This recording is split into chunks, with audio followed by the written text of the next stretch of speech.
എല്ലാവരും സുഖമായിട്ടിരിക്കുന്നു എന്ന് വിചാരിക്കുന്നു. ഇന്നെന്ന് പറയുന്നത് ഒരു ജ്യൂസാണ് ഉണ്ടാക്കാൻ പോകുന്നത്. ABC ജ്യൂസ് എല്ലാവരും കേട്ടിട്ടുണ്ടാവും. ഇത് വളരെ ഹെൽത്തി ആയിട്ടുള്ളൊരു ജ്യൂസാണ്. അപ്പോൾ നമുക്ക് ഇതെങ്ങനെയാണ് ഉണ്ടാക്കിയിട്ട് കുറച്ച് ഇൻഗ്രീഡിയൻസ് മതി, നമുക്ക് സിമ്പിളായിട്ട് ഉണ്ടാക്കിയെടുക്കാം. ഞങ്ങളിത് വീക്ക്ലി 2 പ്രാവശ്യം കഴിക്കാറുണ്ട്.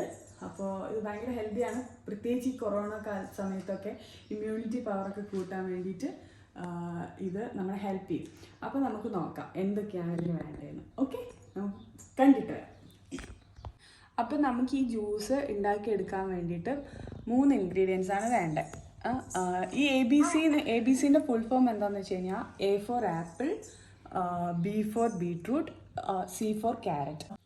അപ്പം നമ്മൾ ഈ ആപ്പിളും ബീട്രൂട്ടും ക്യാരറ്റും കൂടെ ജാറിലിട്ടിട്ട് എങ്ങനെയാണെന്ന് വെച്ച് കഴിഞ്ഞാൽ ക്യാരറ്റ് നമ്മൾ ഒരു ഫുൾ ക്യാരറ്റ് എടുത്തിട്ടുണ്ട്, നമുക്കത് ജാറിലേക്ക് ഇടാം. അത് കഴിഞ്ഞിട്ട് ആപ്പിളും നമ്മൾ ഒരു ഫുൾ ആപ്പിൾ എടുത്തിട്ടുണ്ട്. പക്ഷേ ബീട്രൂട്ടിൻ്റെ ടേസ്റ്റാണ് ഇതിന് കുറച്ച് മുന്നിലേക്ക് നിൽക്കുക. അപ്പം നമ്മളിത് ഫുൾ ഇടേണ്ട ആവശ്യമില്ല, ഒരു പകുതി ബീട്രൂട്ടേ നമുക്ക് ഇതിൻ്റെ അകത്ത് ഇടേണ്ട ആവശ്യമുള്ളൂ. അപ്പം നമ്മൾ ഇതിൻ്റെ അകത്ത് പകുതി ബീട്രൂട്ടും ഇട്ടു. ഇത് നമുക്ക് വെള്ളത്തിലും പാലിലും നമുക്ക് അടിച്ചെടുക്കാം. പാലിനോട് വലിയ താല്പര്യമില്ലാത്ത ആൾക്കാർ വെള്ളത്തിൽ തന്നെ അടിച്ചെടുത്താൽ മതി. അപ്പം നമുക്ക് ഇതിനകത്തേക്ക് കുറച്ച് തേനും കൂടി ഒഴിക്കാം. പഞ്ചസാര വേണമെങ്കിൽ ഇടാം, പക്ഷേ കുറച്ചും കൂടെ ഹെൽത്തി ആക്കാൻ വേണ്ടിയിട്ടാണ് നമ്മൾ തേൻ ഒഴിക്കുന്നത്. അപ്പോൾ നമുക്ക് മധുരം എത്രത്തോളം വേണോ അത്രത്തോളം നമുക്ക് തേൻ ഉപയോഗിക്കാം. ഇനി നമുക്ക് ആവശ്യത്തിന് വെള്ളം, അധികം വെള്ളം എടുക്കണ്ട, കുറച്ച് വെള്ളത്തിൽ അടിച്ചെടുത്താൽ മതി. ഇനി നമുക്ക് കുറച്ച് പാലും കൂടി ഇതിൽ ആഡ് ചെയ്യാം.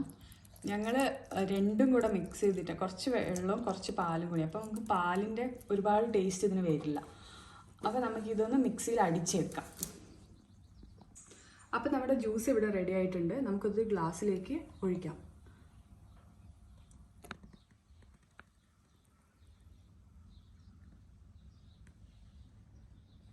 ഇത് ഭയങ്കര ഹെൽത്തി ആയിട്ടുള്ള ജ്യൂസാണ്. ഇതിൻ്റെ അകത്ത് വൈറ്റമിൻ A and C അടങ്ങിയിട്ടുണ്ട്.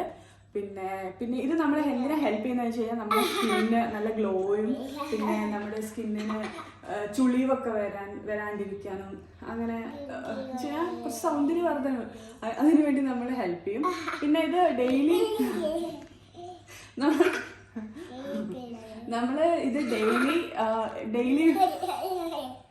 എന്താന്ന് പറഞ്ഞു കഴിഞ്ഞാൽ ഈ ജ്യൂസ് നമ്മൾ ഡെയിലി കഴിക്കാൻ പാടില്ല. ഡെയിലി കഴിച്ചു കഴിഞ്ഞാൽ എന്തും നമ്മൾ അധികം കഴിച്ചു കഴിഞ്ഞാൽ കുറച്ച് പ്രശ്നമാണല്ലോ. അപ്പോൾ ഇത് ഡെയിലി കഴിച്ചു കഴിഞ്ഞാൽ കിഡ്നി സ്റ്റോണൊക്കെ വരാനുള്ള ചാൻസ് ഇതിന് വളരെ കൂടുതലാണ്. അപ്പോൾ നമ്മൾ വീക്ക്ലി ഒരു 2 വട്ടമൊക്കെ ഇത് കുടിക്കാം. ഏറ്റവും ഹെൽത്തി ആയിട്ടുള്ള സംഭവം എന്ന് പറഞ്ഞാൽ നമ്മൾ രാവിലെ ബ്രേക്ക്ഫാസ്റ്റ് ഒക്കെ കഴിക്കുന്നതിന് മുന്നേ വെറും വയറ്റിൽ കുടിക്കുന്നതാണ് നല്ലത്. അപ്പോൾ നമുക്ക് ടേസ്റ്റ് ചെയ്ത് നോക്കാം.